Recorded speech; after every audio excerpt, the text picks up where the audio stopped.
আজকে আমরা ড্যান লোকের বেশ নতুন একটা বই এফ ইউ মানি এটা নিয়ে একটু কথা বলবো। বইটা আসলে আর্থিক স্বাধীনতার জন্য একটা খুব সোজাসাপটা গাইডলাইন। লেখকের নিজের জীবনের অভিজ্ঞতা থেকে লেখা। আমাদের লক্ষ্য থাকবে বইটার মূল ধারণাগুলো আসল কথাগুলো একটু সহজ করে বোঝা, দেখা যাক নিজের জীবনে কাজে লাগানো যায় কিনা। একদম। আর এখানে ব্যাপারটা শুধু টাকা নয়, তাই না? আসল হলো সেই স্বাধীনতাটা পাওয়া। এমন একটা অবস্থা যেখানে সমাজ বা চাকরি বা অন্য কেউ কি বলছে তার বাইরে গিয়ে নিজের মতো বাঁচা যায়, সেই ক্ষমতাটা অর্জন করা। আজকের আলোচনাটা মূলত এই ধারণাটার গভীরে যাওয়ার চেষ্টা করবে। হুম বইটার নামটাই বেশ একটু ধাক্কা দেওয়ার মতো। এফ ইউ মানি একটু অন্যরকম তো বটেই। এর মানেটা কি দাঁড়ায়? এটা কি শুধু টাকার কথা বলছে, নাকি এর পেছনে অন্য কোনো অর্থ আছে? না না, শুধু টাকা নয়, নামটা প্রতীকী। আসল কথাটা হলো এমন একটা আর্থিক জায়গায় পৌঁছানো যেখান থেকেই আপনি বলতে পারেন, দেখুন, আমি আমার জীবনটা নিজের মতো করে চালাবো, অন্যের কথায় বা ভয়ে নিজের ইচ্ছেগুলোকে নষ্ট করব না। এটা সেই আর্থিক শক্তিটার কথা বলে যা আপনাকে কারো মুখাপেচ্ছি না হওয়ার স্বাধীনতা দেয়, বস হোক বা সমাজ। আচ্ছা আচ্ছা, বোঝা গেল। তার মানে এই যে গতানুগতিক চাকরি বাকরি, এই পথে চললে এই স্বাধীনতা পাওয়াটা কঠিন। ড্যান লোক তো চাকরি নিয়ে বেশ কড়া কথাই বলেছেন মনে হয়। ঠিক ধরেছেন। উনি খুব পরিষ্কার করেই বলেন যে শুধু চাকরি করে এই ধরনের আর্থিক স্বাধীনতা পাওয়া প্রায় অসম্ভব। কারণটা খুব সিম্পল। চাকরিতে আপনি কি বিক্রি করছেন? আপনার সময়। আর আপনার সময় তো সীমিত, তাই না? আর তার চেয়েও বড় কথা হলো, চাকরির যে সিস্টেমটা, সেটা তৈরি হয়েছে কর্মীর সময় ব্যবহার করে মালিক বা কোম্পানিকে লাভবান করার জন্য, কর্মীকে মুক্তি দেওয়ার জন্য নয়। দিন শেষে আপনি আসলে অন্যের স্বপ্ন পূরণ করছেন। হুম, কথাটা শুনতে হয়তো একটু কঠিন লাগছে, কিন্তু যুক্তিটা তো ফেলে দেওয়ার মতো না। তাহলে উপায় কি? চাকরি যদি সমাধান না হয়, ড্যান লোক কি অন্য কোনো পথের কথা বলছেন? অবশ্যই বলছেন।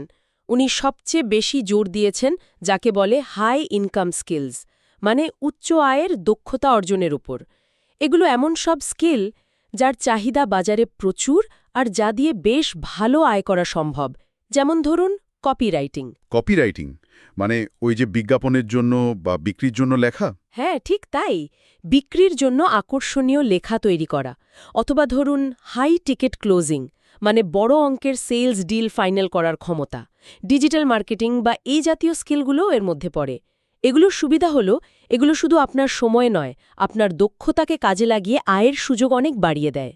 এই স্কিলগুলো তো তাহলে বেশ কাজের জিনিস মনে হচ্ছে, কিন্তু শুধু শিখলেই কি হবে? এগুলো কাজে লাগাতে তো একটা মানসিক জোরও লাগে, তাই না? ভয় করে তো অনেকের। ঠিক ঠিক এই পয়েন্টটাতেই উনি জোর দিয়েছেন, মানসিকতার পরিবর্তন। শুধু স্কিল থাকলে হবে না। আমাদের মনে অনেক ভুল ধারণা গেঁথে থাকে, যেমন টাকা জিনিসটা বোধহয় খারাপ, বা বেশি টাকা আয় করলে লোকে কি বলবে, অথবা এই যে ভয়টা, ব্যর্থ হলে কি হবে, যদি না পারি। এই ভয়গুলোই আসলে সবচেয়ে বড় বাধা। লোক বলছেন, সফল লোকরা ঠিক উল্টোটা ভাবে। তারা ভাবে, আমি যদি চেষ্টা না করি তাহলে তো পিছিয়েই পড়ব। টাকার প্রতি একটা পজিটিভ ধারণা আর একটু সাহস করে ঝুঁকি নেওয়ার মানসিকতা তৈরি করাটা খুব দরকারি। তার দক্ষতা অর্জন করা আর সেই সঙ্গে মানসিকভাবেও তৈরি হওয়া, দুটোই দরকার। লোককে নিজের ব্যবসা শুরু করার ব্যাপারেও কিছু বলেন, এই স্কিলগুলো ব্যবহার করে। হ্যাঁ, অবশ্যই। এটাই তো স্বাভাবিক।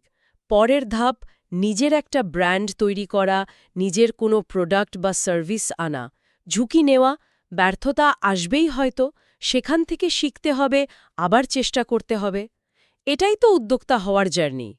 লোক নিজে তো এর দারুণ উদাহরণ। উনি চীন থেকে কানাডায় এসেছিলেন প্রায় শূন্য হাতে। কত ব্যবসায় যে ব্যর্থ হয়েছেন, কিন্তু হাল ছাড়েননি। এই হাই ইনকাম স্কিলগুলো কপিরাইটিং, ক্লোজিং, এগুলো শিখেছেন, কাজে লাগিয়েছেন, আর নিজের ব্যবসার মাধ্যমে আজ তিনি একজন মাল্টি মিলিয়নিয়ার। বাহ! নিজের জীবন দিয়েই প্রমাণ করেছেন ব্যাপারটা। একদম। তো এই যে আর্থিক স্বাধীনতা, এটা অর্জন করলে জীবনটা ঠিক কেমন হয়? আপনি বলছিলেন এফইউ লাইফস্টাইলের কথা, সেটা কি রকম? এই লাইফস্টাইলটার মূল কথা হলো মুক্তি।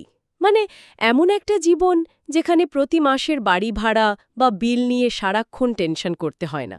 ধরুন, কোথাও বেড়াতে যেতে ইচ্ছে করল, তার জন্য বসের কাছে ছুটির আবেদন করতে হচ্ছে না।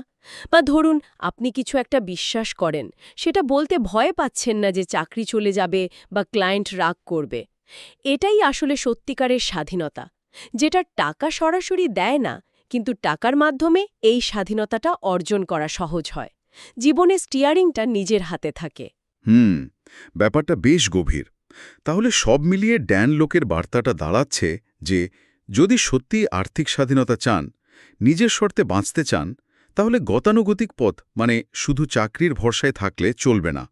মনোযোগ দিতে হবে হাই ইনকাম স্কিল অর্জনে, মানসিকতার বদল আনতে হবে আর সাহস করে পদক্ষেপ নিতে হবে, ঝুঁকি নিতে জানতে হবে। আসল লক্ষ্য হল নিজের জীবনের নিয়ন্ত্রণটা নিজের হাতে নেওয়া। একদম ঠিক, এটাই সারমর্ম। আর শেষে একটা প্রশ্ন সবার ভাবনার জন্য থাকল।